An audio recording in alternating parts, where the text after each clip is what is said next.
Hi, my name is Dion Richard. I'm the present owner of Indian Hill Estate.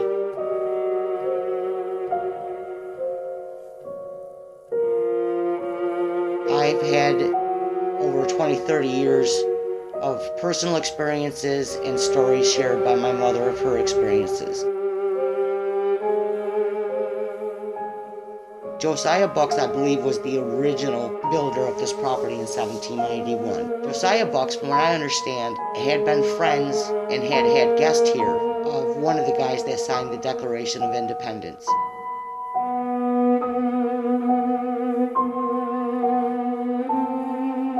Before the house was built, there was the first log cabin.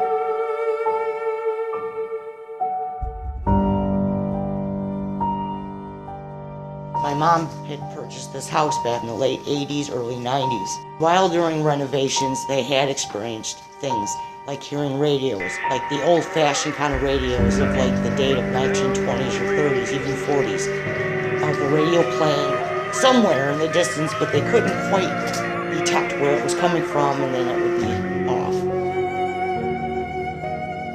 Music boxes would go off, but it would be off in some other room. Sometimes you wake up in the middle of the night and you'll hear a sound of a clock ticking. It sounds like it's under your bed. It's across the room, and then it stops. The smell of pipe tobacco, so strong you can actually taste it. A lot of things will try to get our attention, but once we recognize it and it does get our attention, it will stop.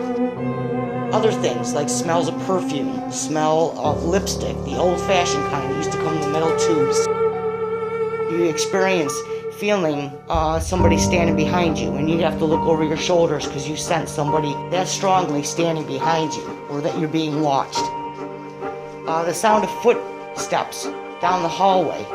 Doors still do shut. When my father was sleeping one night, he got woken up by a man standing by the side of his bed. An older man. He seems to think that it was the man that lived here. If you guys are going to talk to us as a group, though, I want you to go one at a time, please. Sounds good. Okay, so sound off. Can you tell me what your names are? Where's Donald Trump's taxes? I swear to God, he said I'm Buck. That sounded like him. Yeah.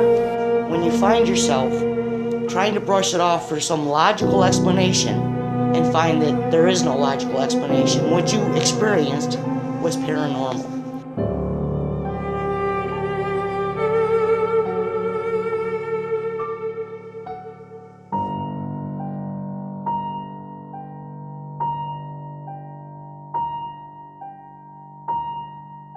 So I know that Division 3M is going to find a lot of evidence to prove the fact that I'm not mad.